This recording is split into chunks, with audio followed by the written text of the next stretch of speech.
과거 미국의 경제 대공황을 경험했던 적이 있었습니다. 그 시기에는요, 정말 어렵고 힘든 환경에 처한 사람들이 너무나 많았습니다. 이 시기에 정말로 많은 회사들과 공장들이 문을 닫았습니다. 심지어는 돈이 모여있는 은행에도 돈이 없어서 은행 문을 닫는 곳도 대단히 많았습니다. 심지어는 학교를 보내지를 못해서 학생들이 없어서 학교가 문을 닫는 그 정도였습니다. 많은 사람들이 일자리를 잃고 비관론에 빠져서 스스로 목숨을 끊는 일들이 비일비재하게 일어나게 되었습니다. 그런데 이 경제 위기 때가 바로 초고층 빌딩을 지을 수 있는 가장 좋은 기회라고 말한 사람이 있었습니다. 레코스라는 사람인데요. 그 당시에 많은 사람들이 레코스를 향해서 제정신이 아니다, 미친 사람이다, 이렇게 비난을 했습니다. 이 경제 위기에 초고층 빌딩을 짓는 것은 무모한 짓이고 성공할 수 없다고 사람들이 다들 말했습니다. 그렇지만은 레스코는요, 실업자가 많고 물가가 싸진 이 대공황 때가 바로 초고층 빌딩을 짓기에 가장 좋은 기회라고 생각을 했습니다.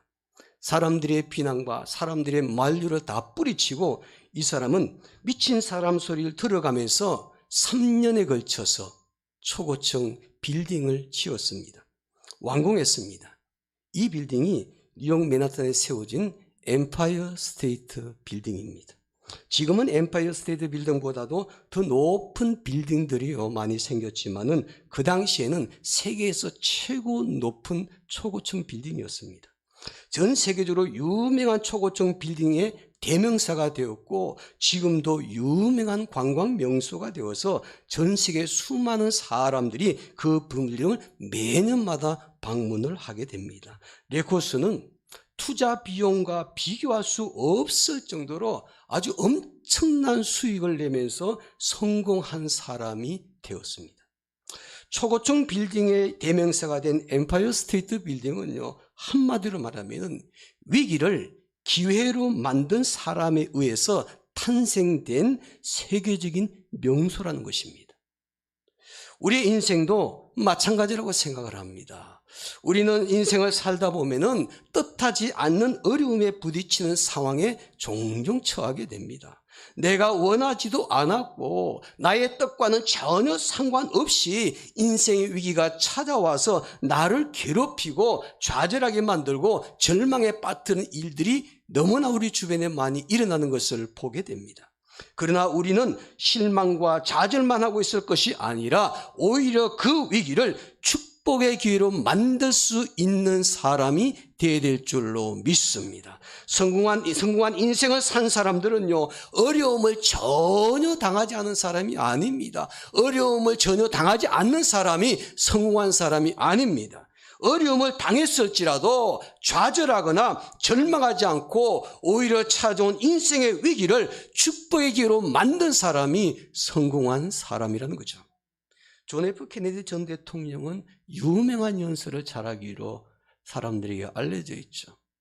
오늘날도 그의 어록이 많은 사람들에게 회자되고 있는 것을 보게 됩니다. 존 F 케네디 대통령이 국가가 위기에 처할 때마다 그 연설문 안에 반드시 들어가는 문장이 하나가 있었답니다. 그 문장은 위기는 기회와 함께 찾아온다.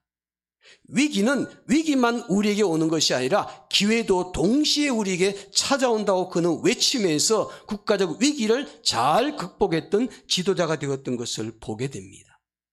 누구에게나 찾아오는 인생의 위기를 기회로 만드는 사람이 성공하는 인생을 살 수 있는 것입니다. 그러므로 우리는 우리에게 뜻하지 않게 찾아오는 인생의 위기를 하나님의 축복을 누릴 수 있는 기회로 만들 수 있는 사람이 되셔야만 합니다. 우리는 삶을 살아가면서 여러 가지 인생의 위기를 경험하고 있잖아요. 어떤 분들은 경제적인 위기를 경험하는 사람이 있고, 어떤 사람은 갑자기 몸이 나빠져서 건강의 위기를 경험하는 사람이 있고, 어떤 사람은 가정의 자녀의 문제 때문에 자녀의 위기를 경험하는 사람도 있고, 어떤 사람은 인간관계 때문에 불편해지고 마음이 힘들어서 인간관계의 위기를 경험하는 사람들도 있습니다. 어떤 사람들은 사랑하는 사람과 이별해서 마음에 큰 위기를 경험하는 사람들도 있습니다. 사랑하는 성도 여러분, 여러분들은 여러분들에게 찾아오는, 아주 수시로 찾아오는 인생의 위기를 어떻게 극복을 하십니까?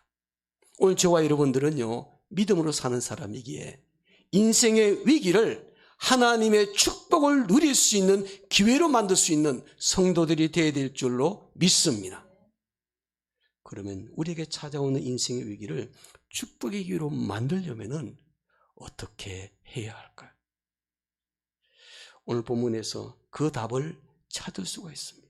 성경 말씀 속에서 그 답을 찾을 수가 있는데, 본문 말씀은 절망적인 상황에 처했을 때 그 위기를 축복의 기회로 만들었던 한 사람의 삶의 지혜를 우리에게 하나님 말씀으로 가르쳐 줍니다. 그러므로 우리는 본문 말씀을 통해서 우리에게 찾아온 인생의 위기를 축복의 기회로 만들 수 있는 삶의 지혜를 배우는 성도들이 되시기를 바랍니다. 본문에서 위기를 축복의 기회로 만들었던 사람은 미가라는 사람입니다. 미가라는 선지자입니다. 그는 하나님의 부르심을 받아 하나님 말씀을 전하는 선지자 역할을 했던 사람이었는데, 그는 이스라엘 민족이 처한 위기를 바라보면서 슬퍼하면서 탄식하고 통곡을 합니다. 그 내용이 오늘 본문 말씀이 미가서 7장의 전체에 기록이 되어 있는데, 그래서 미가서 7장은요, 한마디로 표현하면 미가 선지자의 탄식입니다. 그럼 미가 선지자가 왜 슬퍼하며 탄식하고 있는지 한번 볼까요? 본문 말씀 앞에 있는 미가서 7장 1절에 보면은 이런 말씀이 기록되어 있습니다. 미가 선지자가 외치는 첫 마디가 있습니다. 그가 7장 1절에서 외치는 첫 마디는 이것입니다. 재앙이로다. 재앙이로다. 이스라엘 백성에게 임하는 것이 한마디로 재앙이라는 것입니다. 이 재앙이란 말은 히브리어로 알라인데, 알라는 이 단어를 사용했던 선지자는 한 명도 없습니다. 그런데 구약성의 인물 가운데 딱 한 사람이, 선지자가 아닌 다른 한 사람이 이 알라, 재앙이다, 나의 인생에 재앙이 찾아왔다라고 외친 사람이 있었습니다. 구약성경에 가장 고난을 많이 겪었던 사람, 욥이란 사람입니다. 욥은요, 동방에서 사람들이 다 부러워할 수 있는 부자였습니다. 거부였는데 하루아침에 모든 재산 다 날려버렸습니다. 그뿐만입니까? 많은 제 자녀들 하루아침에 다 죽었습니다. 심지어 자기와 함께 사랑하는 아내까지도 욥을 비난합니다. 욥의 마음을 이해하지 못하고 비난하죠. 심지어는 자기 자신도 병에 걸려가지고 고통스러워합니다. 그래서 욥이 처한 환경, 욥이 이렇게 고백합니다. 이것이 내 인생의 재앙이다. 미가와 똑같은 고백을 하는 것을 보게 됩니다. 미가가 처한 환경은 욥처럼 슬퍼하며 탄식하며 재앙이라고 말할 수밖에 없는 절망적인 상황이었다는 거죠. 그런데 미가는 절망적인 위기 상황에 처했을지라도 세상 사람들과는, 믿음이 없는 사람들과는 다른 자세를 취했습니다. 위기 상황은 누구나 똑같이 경험을 할 수 있지만 그것을 대하는 자세는 분명히 다를 수가 있는 것이죠. 미가는 누구나 경험할 수 있는 위기 상황에 처했지만은 그것을 대하는 자세는 세상 사람들과 분명히 달랐습니다. 그는 절망적인 위기 상황 속에서도 그 위기를 하나님의 축복을 누릴 수 있는 기회로 만든 믿음의 사람이었다는 것입니다. 7장 11절에 보니까 이렇게 말하면, 제가 봅니다. 그의 삶의 결과를 보시기 바랍니다. 재앙을 당했던 사람의 마지막 인생의 결과는 7장 11절에 이렇게 나와 있죠. 내 성벽을 건축하는 날, 곧 그날에는 지경이 넓혀질 것이라. 지경이 넓혀질 것이라면은 삶의 모든 지경이 넓혀져서 하나님께서 그에게 주신 축복을 누리는 삶을 살게 되었다고 말입니다. 인생의 재앙이 찾아왔는데 인생의 재앙의 과정을 넘기면서 그는 그의 삶의 지경이 넓혀지는 하나님의 축복을 경험했던 사람이었습니다. 이곳에 모여 오늘 예배하는 우리도 이 시대의 미가처럼 우리에게 찾아오는 인생의 위기를 우리의 삶의 지경을 넓힐 수 있는 하나님의 축복을 누릴 수 있는 성도들이 되시기를 주님의 이름으로 축원을 합니다. 그런 미가 선지자는 인생의 위기를 삶의 지경을 넓히는 이런 축복을 누릴 수 있는 비결이 무엇이었을까? 그것이 우리가 궁금한 점입니다. 삶의 지경을 넓히는 하나님의 축복을 누릴 수 있는 비결 첫 번째입니다. 첫째로 인생의 위기가 찾아오면요, 하나님께 소망을 두어야 된다는 것입니다. 인생의 위기가 찾아오면은, 이 땅에 인생의 위기가 찾아오면은 내가 소망을 어디에 두냐면은 위기가 찾아온 세상에 소망 두는 것이 아니고 하늘을 바라보며 하나님을 우러러보며 하나님께 소망 두는 자세를 가져야 된다는 거죠. 우리에게 찾아온 인생의 위기를 삶의 지경을 넓히는 축복의 기로 만들려면 어떤 상황 속에서도 하나님께 소망 두는 사람이 되셔야만 합니다. 절망적인 상황 속에서 인생의 위기를 축복의 기로 만들려면 그 환경 앞에 무릎 꿇고 넘어지고 좌절하고 실망하는 것이 아니라 소망을 품는 자세를 갖는 것입니다. 절망적인 상황 속에서도 희망을 가지는 것, 내 인생에 내 삶에 희망을 갖는 것, 소망을 갖는 것, 이것이 바로 위기를 축복으로 만들 수 있는 첫 번째 단추라는 것이죠. 그런데 사람들이요, 위기 상황에 처하게 되면 소망을 가지려고는 합니다. 희망을 가지려고 노력을 합니다. 근데 두 가지의 방법이 있죠. 두 종류의 사람이 있다는 겁니다. 세상에 소망을 두려고 하는 사람이 있고, 삶이 힘들어지면 세상에 무언가의 소망을 두려워하는 사람, 그 대표적인 것이 뭡니까? 경제적인 위기를 경험하게 되면 로또에다가 소망을 두는 사람들이 있잖아요. 그것이 바로 세상에 소망 두는 것입니다. 반면에 하나님께 소망을 두는 사람이 있죠. 그러면 하나님을 믿는 미가 선지자는 절망적인 위기 상황 속에서 누구에게 소망을 두었는가? 당연히 하나님께 소망을 두었습니다. 본문에서 그 사실을 확인해 보겠습니다. 7절입니다. 7절 말씀 보시기 바랍니다. 오직 나는 여호와를 우러러보며 나를 구원하신 하나님을 바라보나니. 오늘 동사 보니까 나는 하나님을 우러러보고 하나님을 바라보나니. 미가 선지자는 절망적인 위기 상황에 처했을 때 나는 하나님을 우러러봅니다. 하나님을 바라봅니다. 이렇게 고백을 합니다. 여기서 하나님을 우러러본다, 하나님을 바라본다, 이 표현은요, 하나님께 소망을 둔다는 것입니다. 하나님께 소망을 두는 것. 미가는 절망적인 상황 속에도 낭망하지 않고 하나님께 소망을 둔 사람이었습니다. 하나님을 모르거나 믿지 않는 사람들은 세상에 소망을 둘 수 있지만은 하나님을 믿는 성도들은 하나님께 소망 두고 사는 것입니다. 그것이 바로 인생의 위기가 찾아왔을 때 그 위기를 삶의 지경을 넓히는 축복으로 만들 수 있는 첫 번째 단추라는 것입니다.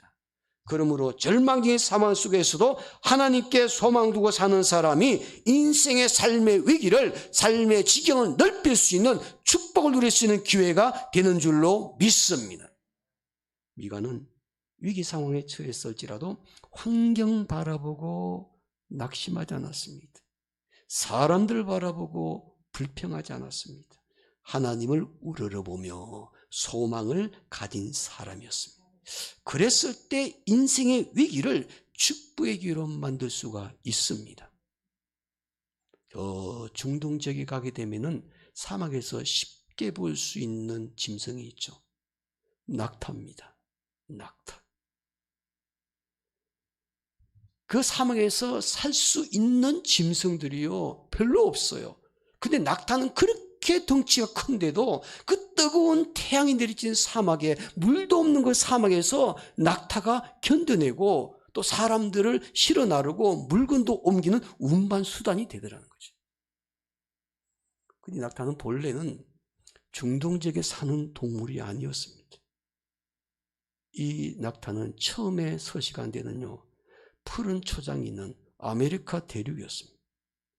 이 아메리카 대륙에 살고 있던 이 낙타가 큰 빙하기를 거치면서 이 낙타가 이제 이동을 하는데 어디로 있냐면은 저 아프리카로 이동하고 중동 사막 지역으로 살기 위해서 이동을 합니다. 그래서 지금은 중동 지역의 사막에서 낙타가 사는 것처럼 보인다고 과학자들은 자료를 통해서 증명을 해주고 있습니다. 사막은 덥고 물도 거의 없지만은요, 그 덕분에 한 가지 좋은 점이 있었습니다. 본래 낙타는 몸집이 너무 크기 때문에 느리잖아요. 또 이빨도 강하지 않기 때문에 살아남을 수가 없어요. 그래서 항상 맹수들에게 먹히는 먹잇감이 되었는데, 이 사막에 가보니까 살 수 있는 동물들이 없어요. 나를 위협할 만한 그런 짐승들이 없으니까 이 낙타가 사막에서 마음 편히 살게 된 겁니다. 그렇게 낙타는 뜨거운 태양과 황량한 모래바람을 참아가면서 이제는 사막에 계속 적응을 해갔답니다. 이런 낙타에게 뜨거운 사막에서 살아남기 위해서 낙타만이 가진 아주 특이한 습성이 하나 생겼다고 그럽니다. 바로 그것은요, 뜨거운 태양이 내릴 쯤에는 태양을 피하지 않고 고개를 바짝 들고 태양을 바라보는 겁니다. 여러분, 우리 사람들도 그렇잖아요. 뜨거운 사막에 가게 되면 뜨거운 그 태양을 내리쬐고 태양을 바라볼 사람이 누가 있겠습니까? 태양을 피합니다. 고개를 반대로 숙이죠. 다른 짐승들도 태양을 바라볼 수가 없어요. 근데 유일하게 이 낙타만은 뜨거운 태양 아래서 그 태양을 바라보고 살아갑니다. 그 이유는요, 낙타가 고개가 쭉 태양을 향해서 보게 되면은 그 낙타의 긴 머리가 딱 위치가 낙타의 덩어리를 그늘지게 만들어준답니다. 그래서 낙타가요, 뜨거운 태양 밑에서도 체온을 유지할 수 있는 비결이고, 심지어는 수분을 저장하는 가장 중요한 부대, 수분이 쉽게 증발하지 않도록 그늘을 만들어준다는 거죠. 낙타는 뜨거운 태양 아래서 고개를 아래로 향하게 되면 죽는 것입니다. 태양을 바라보게 될 때 낙타는 살 수가 있었습니다. 그래서 그게 독특한 습관이 되었습니다. 여러분, 우리의 인생도 어떻습니까? 저는 인생도 똑같이 적용된다고 생각합니다. 우리의 삶 속에 인생의 위기가 찾아오게 되면은 자꾸 땅을 쳐다보고 그 문제만 쳐다보게 되면요, 절대 해결되지 않습니다. 소망이 없습니다. 불평하게 되고, 사람들 원망하게 되고, 낙심하게 되고, 심지어는 스스로 삶을 포기한 사람들까지 나오는 것을 볼 수 있잖아요. 그러나 하늘을 우러러 눈을 들고 하나님을 바라보는 사람은 소망을 품을 수 있는 줄로 믿습니다. 믿음의 사람이 그렇게 할 수가 있다는 것입니다. 마치 낙타가 태양을 바라보고 살아가듯이 오늘 저와 여러분들의 인생에 아무리 뜨거운 영적인 태양이 우리 앞에 비친다 할지라도 우리가 바라볼 분은 누구인가? 하나님을 바라보고 살며 사는 사람이 그 소망 때문에 어려운 환경을 이겨낼 수 있고 삶의 위기를 축복의 위기로 만들 수 있는 그런 사람들이 될 줄로 믿습니다. 절망적인 상황에 처했을지라도 환경을 바라보고 낙담하는 사람이 아니라 하나님을 우러러보는 사람이 소망을 가질 수가 있는 것이죠. 그리했을 때 우리의 인생에 찾아온 위기를 축복의 기회로 만들 수가 있는 것입니다. 사랑하는 성도, 여러분들의 삶 속에 어떤 삶의 위기가 찾아왔습니까? 물질입니까?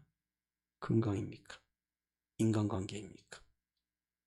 그 모든 삶의 위기를 하나님께 소망을 둘 수 있는 기회로 삼는 우리 태면의 성도들이 되시기를 주님의 이름으로 축원합니다. 둘째로, 인생의 위기가 찾아오면요, 하나님께 소망 두고 난 다음에 해야 할 일이 있습니다. 둘째는 하나님께 기도하는 것입니다. 기도하는 것. 절망의 상황에 처했을 때 하나님을 바라보며 소망을 가졌다면은 그 다음에 해야 될 일이 있는데 바로 그것이 하나님께 기도하는 것입니다. 하나님께 소망 두는 사람은 당연히 하나님께 기도하게 되는 것이죠. 오늘 본문 말씀 7절 말씀 다시 한번 다 함께 읽겠습니다. 7절입니다. 오직 나는 여호와를 우러러보며 나를 구원하신 하나님을 바라보나니 나의 하나님이 나에게 귀를 기울이시리로다. 아멘. 미가 선지자는 나의 하나님이 나에게 귀를 기울이신다라고 고백을 하고 있죠. 즉 절망적인 상황 속에서도 하나님을 바라보며 하나님께 소망 두고 기도하면 하나님께서 그 기도를 들으신다는 것을 미가는 확신을 했습니다. 미가는 절망적인 상황에 처했을 때 하나님께 기도합니다. 그리고 그 기도를 하나님께서 반드시 이루어 주신다는 확신을 가진 사람이 되었습니다. 이처럼 위기 상황 속에서도 하나님께 기도하는 사람이 응답을 받아서 인생의 위기가 찾아왔을 때 삶의 지경을 넓힐 수 있는 하나님의 축복을 누릴 수 있는 줄로 믿습니다. 인생의 위기가 찾아와 절망의 상황에 처하게 되면 기도하지 않고 불평하고 원망하는 사람들이 종종 있죠. 기도 안 하는 사람이 어려운 일이 생기게 되면 당연히 첫 번째 하는 것이 불평입니다. 혹시 내가 인생에 지금 어려운 문제가 찾아왔을 때 자꾸 내 입에서 불평이 나오고 원망이 나오고 이러면 여러분들의 신앙을 한번 점검해 보시기 바랍니다. 내가 요즘 기도 제대로 안 하고 있구나.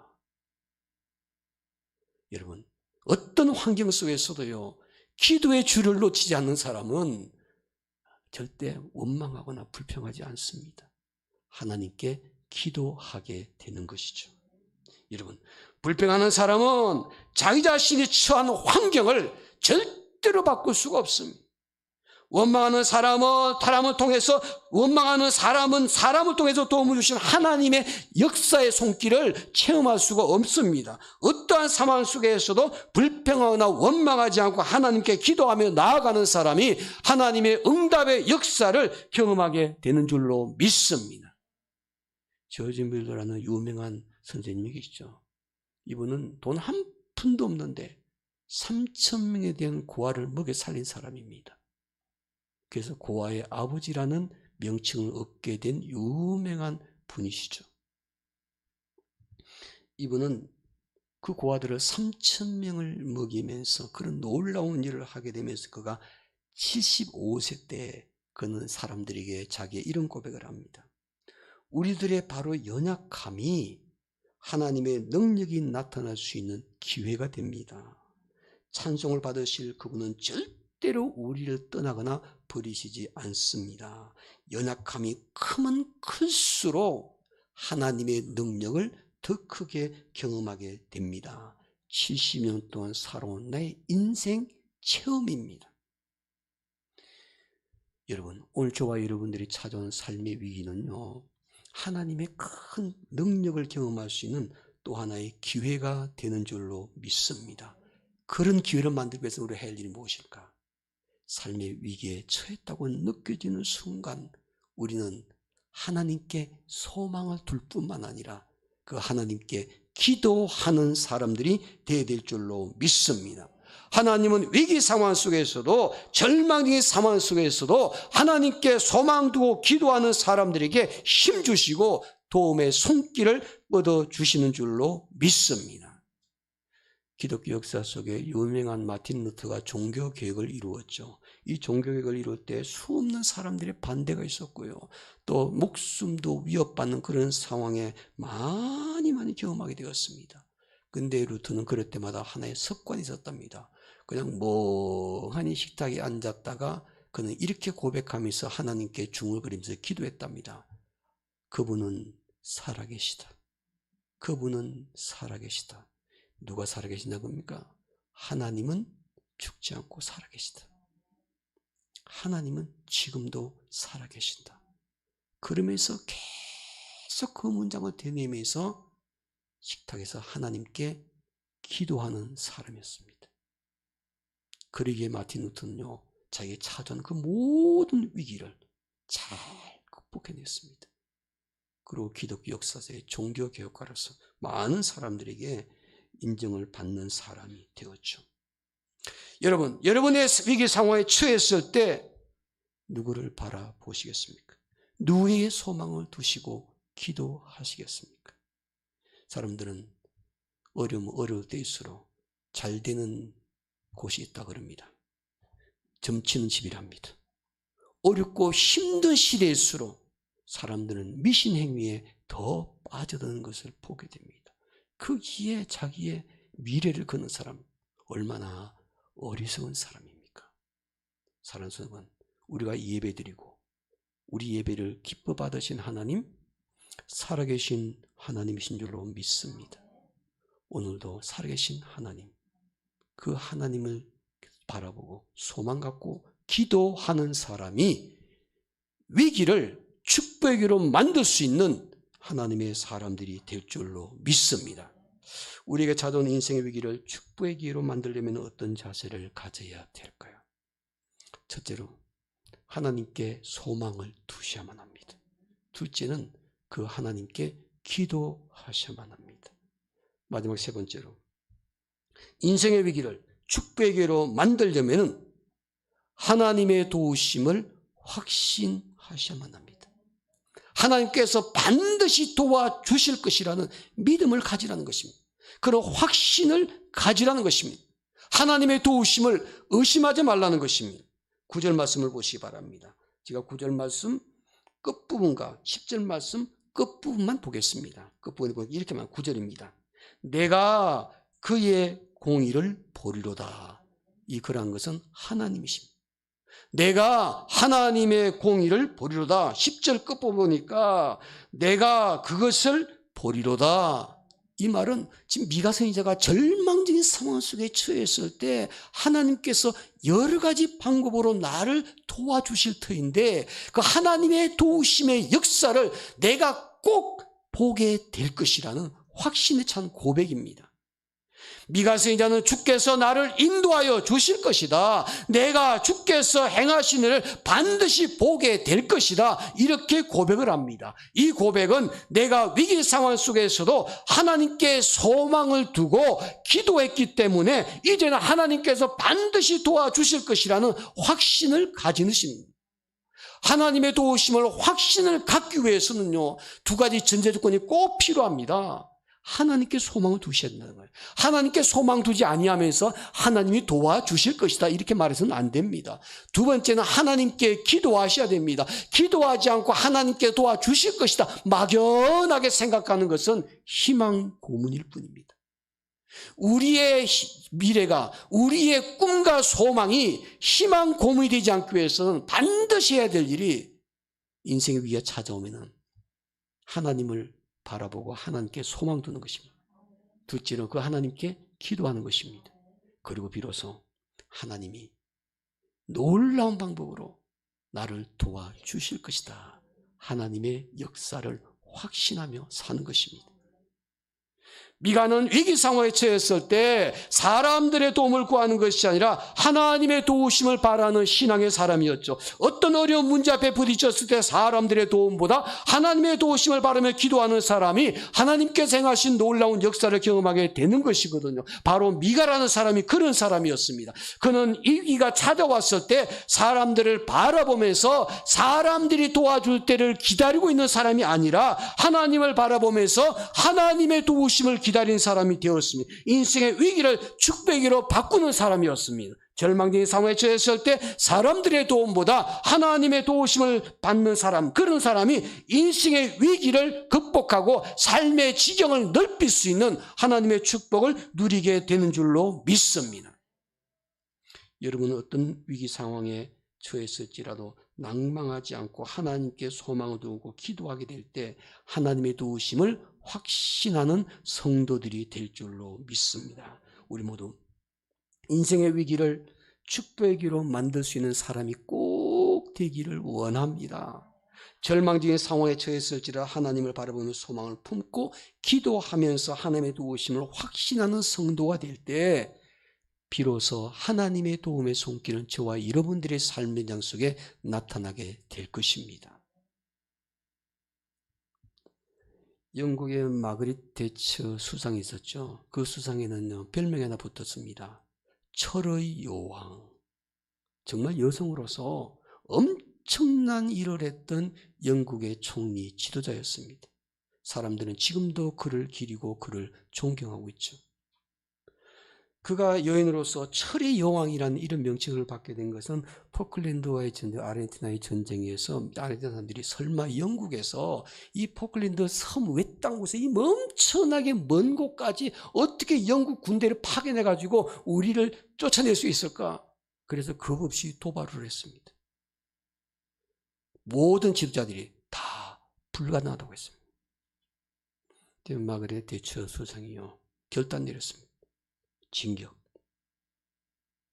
그리고 마침내 포클랜드 전쟁에서 승리했습니다. 영국의 영웅이 되었죠. 그리고 영국의 내각 가운데 최장수 내각을 이끌었던 지도자였습니다. 그래서 그를 철의 여왕이라 그렇게 부르죠.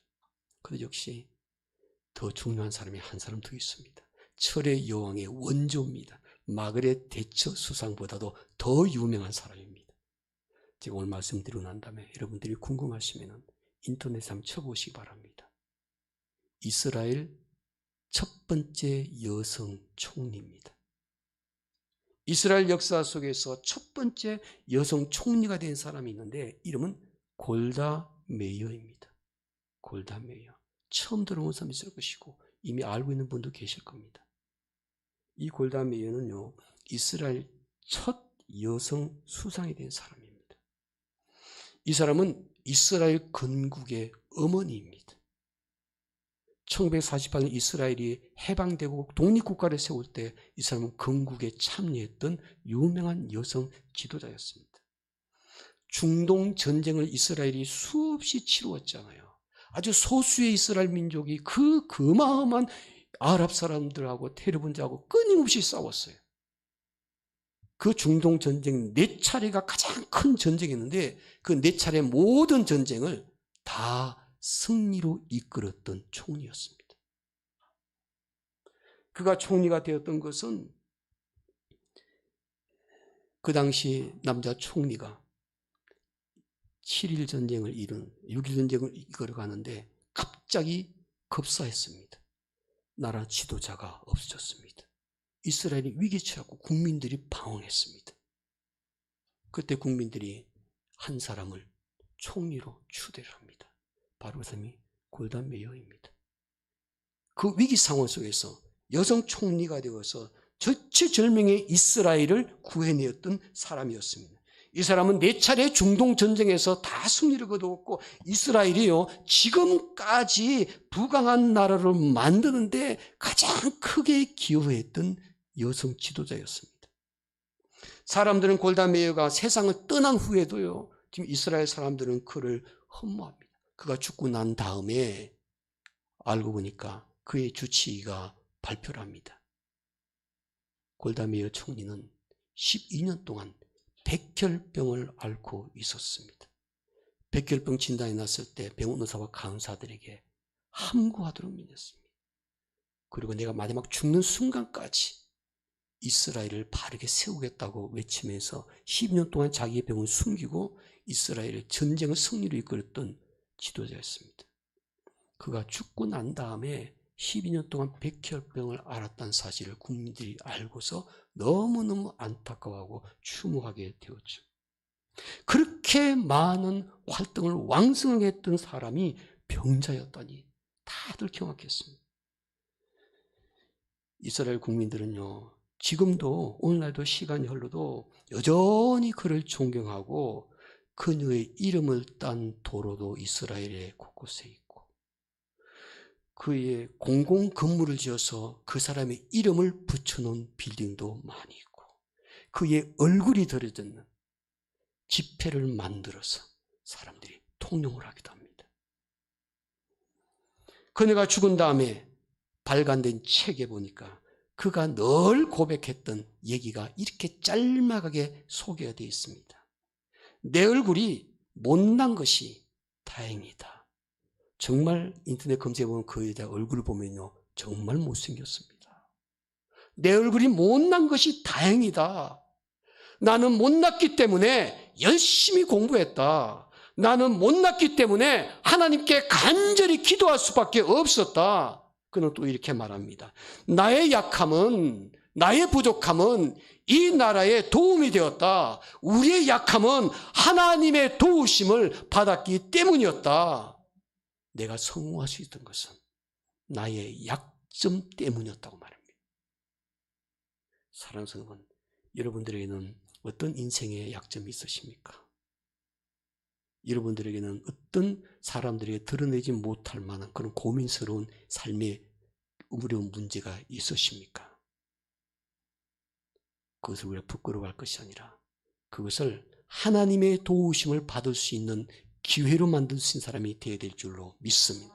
우리의 약함이, 우리의 약점이 하나님을 바라보고 하나님께 소망 두고 기도하며 하나님의 도우심의 역사를 경험하는 사람이 된다면 우리의 부족함과 우리의 약함이 성공의 통로가 되어질 줄로 믿습니다.